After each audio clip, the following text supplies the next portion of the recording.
Salve, salam sejahtera untuk kita semua. Yang terhormat Bapak Ibu dosen penguji LPTK Sekolah Tinggi Pastoral Kateketik Santo Fransiskus Asisi Semarang. Yang juga saya hormati seluruh pemirsa yang menyaksikan video ini. Perkenalkan, nama saya Yordianus Pajohewen Esvil.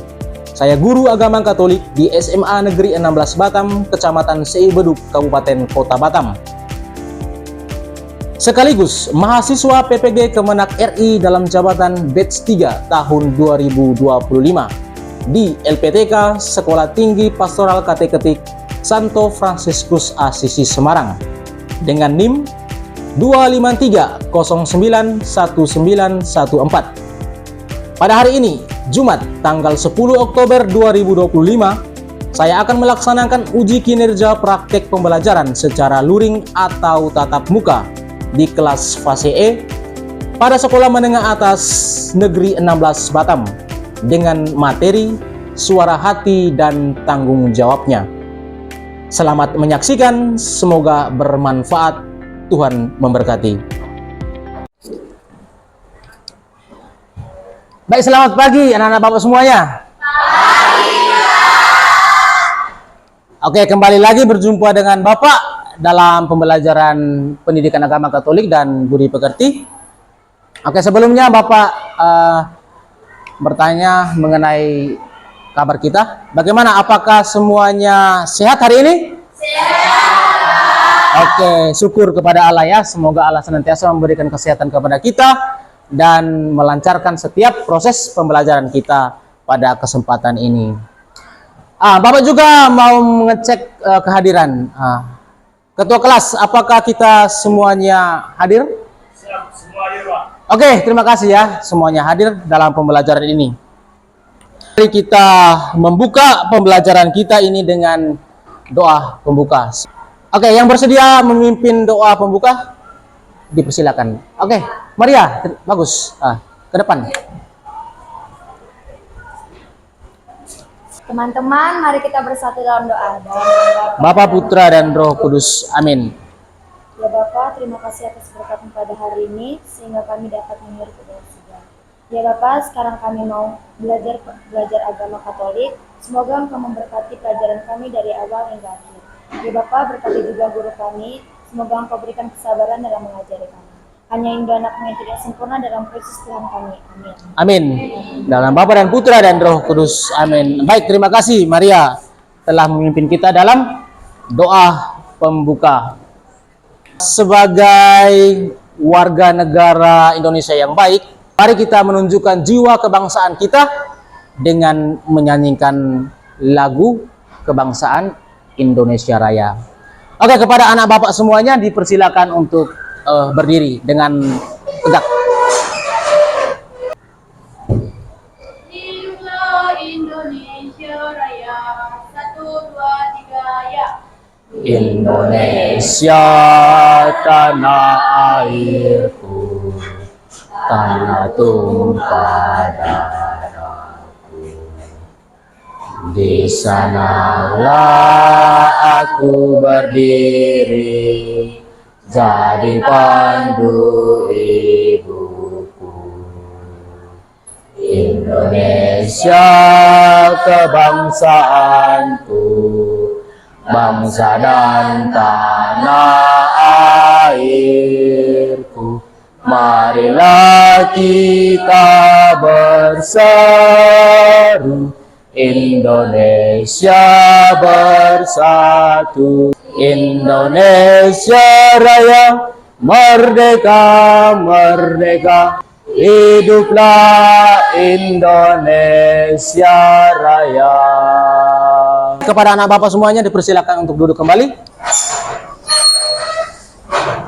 Pada kesempatan ini, Bapak akan menjelaskan atau kita akan belajar materi tentang suara hati dan tanggung jawabnya, ya.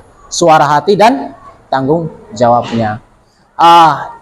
Ini berkesinambungan dengan materi yang telah kita pelajari pada bab sebelumnya, ya. Ini adalah materi bab 2. Materi bab 1 kemarin kita mempelajari tentang manusia makhluk pribadi ya. Manusia makhluk pribadi ya. Kita belajar Allah mengaruniakan kepada kita kekhasan ya, atau keunikan-keunikan ya, sebagai ciptaan Allah ya. Apa saja keunikan-keunikan atau kekhasan yang dianugerahkan Allah kepada manusia yang berbeda dengan ciptaan Allah lainnya? Oke, akal budi. Satu lagi, hati nurani. Dan pada kesempatan ini kita belajar tentang hati nurani ya. Jadi sebenarnya berkesinambungan dengan bab sebelumnya ya. Oke, tujuan kita mempelajari materi ini apa? Sudah ada di depan kita ya. Coba kita baca bersama-sama. Tujuan pembelajaran: peserta didik mampu memahami, bersyukur, dan mewujudkan suara hati dalam kehidupan sehari-hari. Oke, jadi kita setelah mempelajari materi ini, anak-anak Bapak semuanya diharapkan untuk bisa mengerti ya, mengerti apa itu suara hati, terus mampu bersyukur. Ya, mampu bersyukur juga karena suara hati itu adalah pemberian Allah ya, yang istimewa kepada manusia. Dan juga kita juga harus mampu mewujudkan, mengikuti suara hati itu dalam kehidupan sehari-hari. Jadi tidak hanya paham aja ya, tetapi juga harus bisa mengaplikasikannya dalam kehidupan sehari-hari, entah itu di sekolah, entah itu di keluarga, ataupun di masyarakat ya. Oke. Sebelum kita masuk ke materi inti, Bapak akan memberikan beberapa pertanyaan pemantik atau pertanyaan yang mencoba membuat kalian itu bertanya-tanya apa sih yang akan kita pelajari pada pembelajaran ini. Yang pertama, pernahkah kalian mendengar kata suara hati? Apa yang kalian pahami ketika kalian mendengar? Oke, Nona. Suara hati? Suara dalam hati. Oke, baik. Siapa yang mencoba untuk berpendapat arti suara hati yang pernah kalian ketahui? Christine. Suara hati itu suara yang ada di dalam hati kita dan campuran dengan Allah, di mana kita untuk menentukan perbuatan yang apa yang akan kita lakukan dalam bimbingan. Oke, suara hati itu menjadi pedoman kita untuk melakukan sesuatu atau berbuat sesuatu. Oke, terima kasih Christine. Oke, pertanyaan selanjutnya. Apakah kalian meyakini suara hati itu adalah suara Allah? Yakin? Oke, terima kasih atas jawabannya. Oke, kita akan masuk ke dalam bagian inti. Sebelumnya Bapak mencoba untuk menayangkan satu video ya. Dan Bapak harap semua kita untuk menontonnya dan mencoba untuk menganalisis masalah-masalah atau apa yang terjadi di dalam video itu. Setelah menonton, cobalah kalian kaitkan dengan pengalaman pribadi kalian masing-masing. Oke, sambil menonton, Bapak akan membagikan LKPD-nya ke dalam kelompok masing-masing. Bapak kasih waktu 5 menit ya. Bapak kasih waktu 5 menit untuk mencoba menganalisis masalah-masalah yang ada di dalam video tersebut dan bagaimana kalian menanggapi masalah-masalah tersebut. Pertanyaan pertama, apa masalah ya? Persoalan. Yang kedua, perasaanmu. Perasaanmu itu bagaimana? Terus apa yang bisa kita petik atau kita teladanin? Terus adakah pengalaman dari dirimu yang serupa atau yang mirip dengan tayangan video tadi? Terus bagaimana kamu menanggapi atau bisa mengatasi pengalaman pribadimu tadi ya? Baik, kita coba melihat hasil kerja pada masing-masing kelompok ya. Kita ke pertanyaan yang pertama ya. Apa saja persoalan atau masalah yang dihadapi dalam kisah video singkat tersebut? Ada kelompok yang mencoba secara sukarela untuk menjawab? Oh ya, kelompoknya Maria. Yang persoalan yang dihadapi dalam kehidupan. Yang pertama ada menghadapi godaan-godaan untuk tidak jujur. Yang kedua ada kekurangannya ekonomi. Yang ketiga tetap pada pendirian dalam segala godaan. Wow, keren ya. Luar biasa. Tepuk tangan dulu. Ya, jadi hampir sama semuanya sebenarnya ya untuk pertanyaan yang pertama ini. Apa masalah atau persoalan yang dihadapi sesuai dengan cuplikan video tadi ya. Kita lanjut ke pertanyaan kedua ya. Bagaimana perasaanmu setelah melihat cuplikan video tadi? Pasti ada perasaan, entah itu bahagia, sedih, terharu, bangga, kecewa, marah. Coba Bapak dengar dari kelompoknya Gabriel mereka. Apa perasaan yang kalian diskusikan? Bangga karena adik tersebut lebih jujur walaupun awalnya ragu dengan pilihan. Oke, bangga, mantap. Karena alasannya apa? Karena adik itu walaupun sebenarnya ragu, tapi akhirnya tetap jujur juga ya. Mengembalikan dompet yang telah ia temukan ya kepada pemilik sah. Oke, kita lanjut ke pertanyaan ketiga ya. Kira-kira apa pesan yang kalian masing-masing petik ya? Berdasarkan hasil diskusi kelompok kalian. Dari kelompoknya Anita, apa pesannya? Kita harus mengembalikan barang yang bukan milik kita. Kejujuran membuahkan kesempurnaan. Kita harus mengembalikan barang yang bukan milik kita ya. Kalau memang kita menemukan seperti masalah yang ada dalam cuplikan video tadi ya, menemukan dompet yang jatuh ya, dan dia tahu tuannya siapa, harus dikembalikan ya. Itulah kejujuran. Kelompok Miktam, apa pesannya kira-kira? Pertama, selalu bersikap jujur. Yang kedua, tolak menggunakan yang bukan hak milik kita. Oke, bersikap jujur dan kembalikanlah kepada orang apa yang menjadi hak milik orang lain ya. Kembalikan kepada orang. Oke, jadi satu hal yang mungkin kita petik ya dari cuplikan video tadi ya, bersikap jujur akan membuahkan apa? Keberhasilan bagi diri kita. Makanya walaupun ekonominya lemah atau kurang, tapi dia menjadi sarjana ya. Karena berkat kejujuran dalam hidupnya. Maka anak-anak Bapak jangan ragu, jangan takut untuk berbuat jujur. Setelah kita mencoba untuk melihat cuplikan video dan mencoba untuk menjawab pertanyaan-pertanyaan reflektif dari Bapak, kita mencoba melihat apa itu suara hati ya. Oke, suara hati secara etimologi atau asal kata ya, itu berasal dari kata bahasa Latin ya, konsensia ya, konsensia, yang diartikan kesadaran atau pengetahuan, kesadaran atau pengetahuan ya. Oke, secara keseluruhan hati nurani itu diartikan apa? Kesadaran moral yang timbul dan tumbuh dalam diri kita atau hati kita. Apa fungsi suara hati? Yang pertama itu sebagai pengingat ya, mengingatkan kita dan mendorong kita ya, mengingatkan kita dan mendorong kita untuk melakukan kebaikan. Ingat, selalu melakukan kebaikan ya. Suara hati selalu mengarah ke situ. Ya. Kalau bukan mengarah kepada kebaikan, itu bukan suara Allah ya, suara iblis ya, suara iblis ya. Jadi kita tuh dalam diri kita dipengaruhi oleh dua suara ini ya, suara Allah dan suara iblis.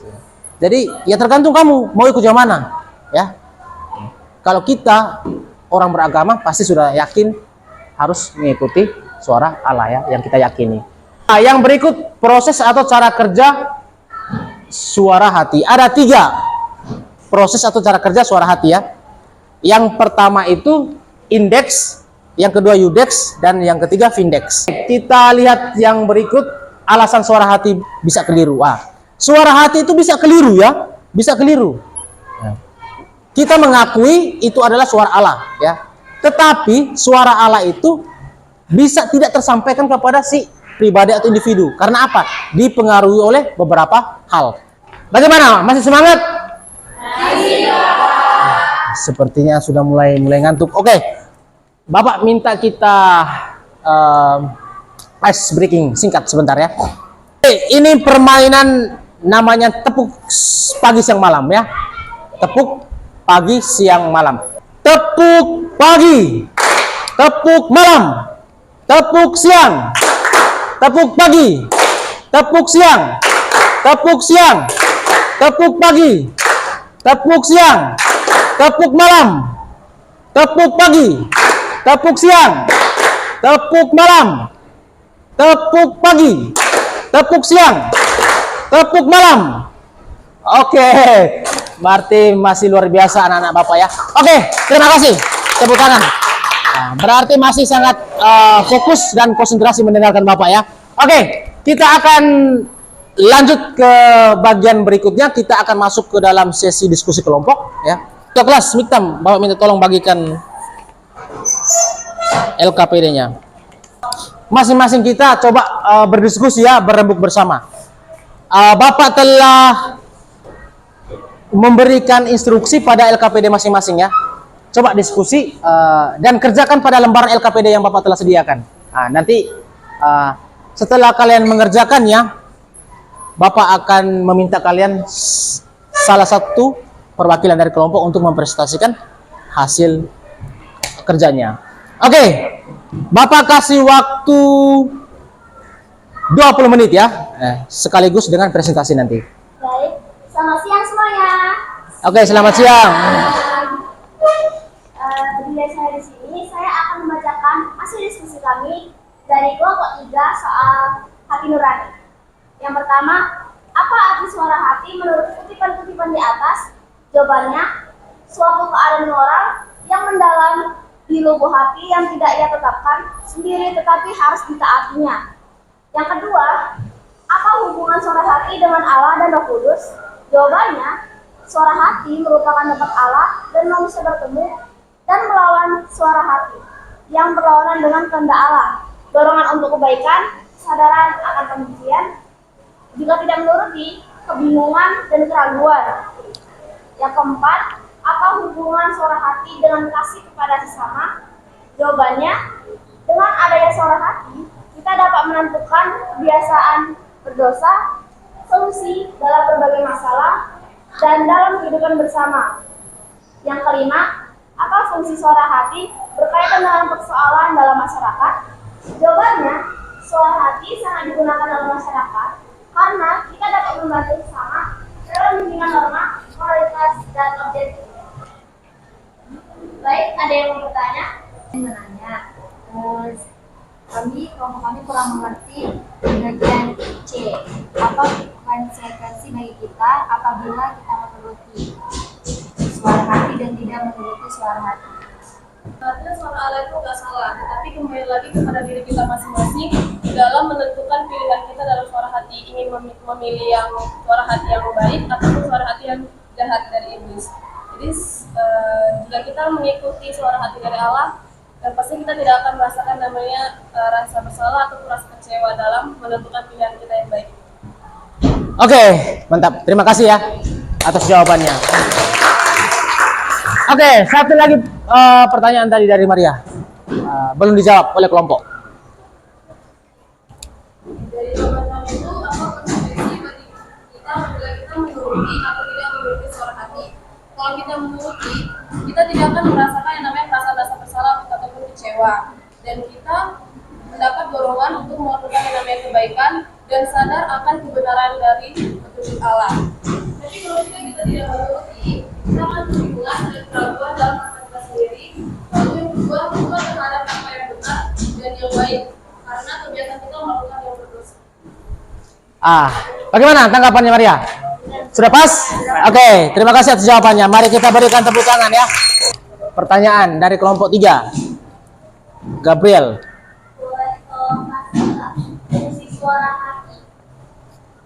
Diulangi lagi pertanyaannya. Fungsi dari suara hati. Oke, jelaskan sekali lagi kepada kami apa fungsi dari suara hati. Oke. Suara hati itu berfungsi untuk menjadi pertimbangan moral di dalam diri kita, di mana kita itu dihadapkan dengan pertimbangan buruk dan pertimbangan baik. Jadi di situ kita akan memilih mengikuti suara hati yang dari Allah atau mengikuti suara hati dari iblis. Itu adalah fungsi dari suara hati. dengan pertimbangan moral. Oke, masih ada pertanyaan? Oke. Oke, mantap ya, luar biasa. Terima kasih untuk kelompok 2 telah mempresentasikan hasilnya.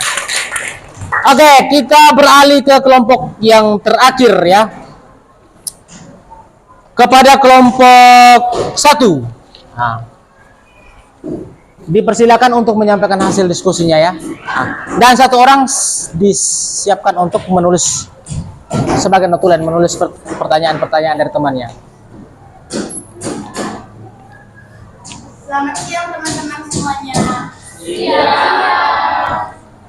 Baik, saya akan membacakan hasil kelompok dari kelompok 3. Apa arti suara hati menurut kutipan-kutipan di atas? Suara hati ialah inti manusia yang paling rahasia. Suara hati itu selalu menyaruh kepadanya untuk menaati dan melaksanakan apa yang baik dan menghindari apa yang jahat. Yang kedua, apa hubungan suara hati dengan Allah dan Rasul? Hubungannya adalah Allah yang menulis hukum di hati kita, yaitu sebagai suara hati, dan manusia martabatnya ialah mematuhi hukum itu. Yang ketiga, apa konsekuensinya bagi kita apabila kita menuruti atau tidak menuruti suara hati? Konsekuensinya apabila kita tidak menuruti suara hati yang baik, kita akan diadili melalui perasaan-perasaan bersalah atau penyesalan. Yang keempat, apa hubungan suara hati dengan kasih kepada sesama? Suara hati berfungsi sebagai kompas moral yang menuntun kita untuk melakukan kebaikan. Contohnya dengan tindakan kasih terhadap orang lain, juga mencegah tindakan yang dapat menyakitkan sesama. Yang kelima, apa fungsi suara hati berkaitan dengan persoalan dalam pemasyarakatan? Ya, untuk mencari kebenaran dan untuk memecahkan sekian banyak persoalan moral yang ada dalam kehidupan perorang maupun dalam pemasyarakatan. Sekian, dan teman-teman ada yang mau bertanya? Saya ingin bertanya, fungsi suara hati dalam persoalan di sekolah, dan boleh nggak kasih contohnya? Coba buatkan 1 contoh peran suara hati ya, fungsi suara hati tetapi di sekolah, di lingkungan sekolah. Nah, ini sebenarnya sudah biasa kalian lakukan. Coba kepada kelompok bisa bantu jawab ya. Berdiri kalau yang mau jawab. Oke.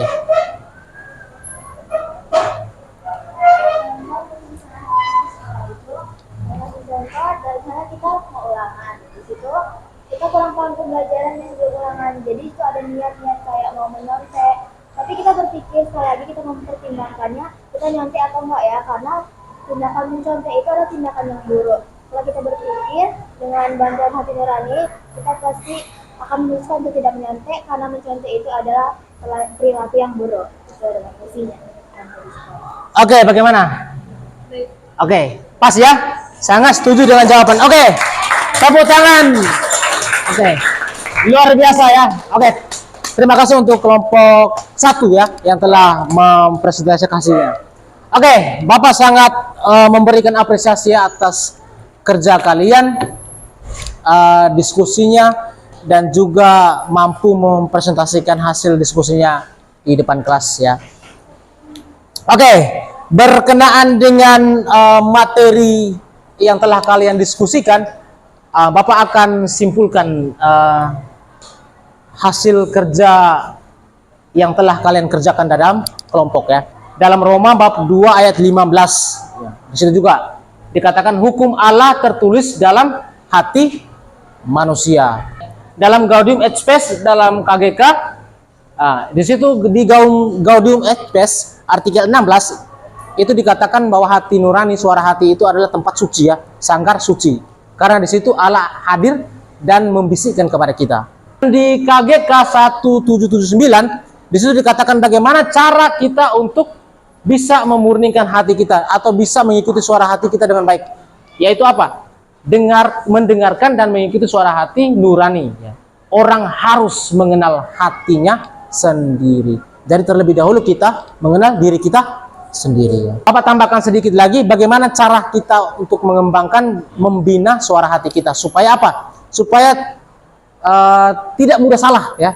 Ya. Karena suara hati kita itu kadang-kadang dipengaruhi oleh dorongan-dorongan yang tidak tepat ya. Yang pertama rajin berdoa dan membaca kitab suci. Kita masuk bagian penutup dan refleksi ya. Bapak akan mencoba menyimpulkan seluruh pembelajaran kita dari awal sampai terakhir ya. Suara hati itu kita artikan sebagai kesadaran atau pengetahuan ya. Suara hati itu memiliki fungsi sebagai kompas ya, yang bisa memberikan kita itu panduan harus kemana kita. Terus cara kerja suara hati itu yang tadi Bapak udah paparkan ada 3 ya. Ada 3. Ada yang ingat? Siapa yang ingat? Oke, coba. Yudex, Vindex, Yudex, Vindex, Index ya. Yudex, Vindex yang sebelum melakukan tindakan Index ya. Yang bagian hukum atau mengadili itu masuk ke mana? Vindex ya. Oke, berarti kalian sungguh sangat memperhatikan apa yang Bapak paparkan tadi ya. Oke, sekali lagi Bapak bertanya kepada kita, apakah ada anak-anak Bapak yang masih kurang paham dengan penjelasan Bapak? Semuanya sudah bisa paham ya? Dan Bapak mengharapkan apa yang Bapak telah sampaikan semoga bisa kalian aplikasikan atau kalian terapkan dalam kehidupan kalian sehari-hari. Bapak mencoba untuk menugaskan kepada kalian secara pribadi ya, buatkan satu komitmen perbuatan ya, buatkan satu, pikirkanlah dalam pikiranmu, simpan dalam benakmu, komitmen apa yang akan kamu lakukan untuk kehidupanmu ke depannya mengenai materi yang Bapak ajarkan ini. Satu komitmen, berjanji kepada Bapak bisa mewujudkannya? Bisa? Bisa? Oke, baik. Semoga Allah ikut membimbing dan menuntun kita semua ya. Mengenai proses pembelajaran kita pada kesempatan ini, apakah ada tanggapan? Apa kira-kira refleksimu atas proses pembelajaran kita? Perasaanmu mungkin? Refleksi saya jadi ingin berkomitmen kepada diri saya untuk selalu mengikuti suara hati Allah dan menjadi orang yang bermoral di dalam kehidupan. Oke, mantap, luar biasa ya. Dan Bapak harap semoga metode pembelajaran yang Bapak terapkan ini mampu membawa kalian untuk menjadi lebih baik lagi ya ke depannya, menjadi pribadi yang selalu berbuat baik ya. Karena bukan karena tuntutan dari orang luar dirimu, tetapi karena tuntutan dari dalam dirimu bahwa penting untuk berbuat baik kepada orang lain. Oke, jadi itu keseluruhan kegiatan pembelajaran kita pada kesempatan ini, dan selanjutnya Bapak akan mengakhiri kegiatan pembelajaran kita. Bapak mohon satu orang untuk bersedia memimpin kita doa penutup. Bapa, Putra dan Roh Kudus. Amin. Tuhan, kami bersyukur atas rahmat dan kebaikan-Mu Tuhan. Semoga apa yang kami pelajari suara hati Tuhan agar kami bisa terapkan di luar sekolah Tuhan dan tidak hanya di sekolah Tuhan. Dan juga semoga agar Engkau berikan kesehatan kepada orang tua kami dan ampunilah kami Tuhan sebagai hamba-Mu Tuhan. Allah Bapa dan Amin. Amin. Dalam nama Bapa dan Putra dan Roh Kudus. Amin. Oke, sekali lagi Bapak mengucapkan terima kasih yang sebesar-besarnya kepada anak-anak Bapak semuanya telah mengikuti pembelajaran pada kesempatan ini yang bertemakan tentang suara hati dan tanggung jawab. Mari kita berikan tepuk tangan untuk pembelajaran kita hari ini. Oke, mari kita bubar, sampai jumpa lagi di lain waktu. Selamat siang, salam sejahtera untuk kita semua.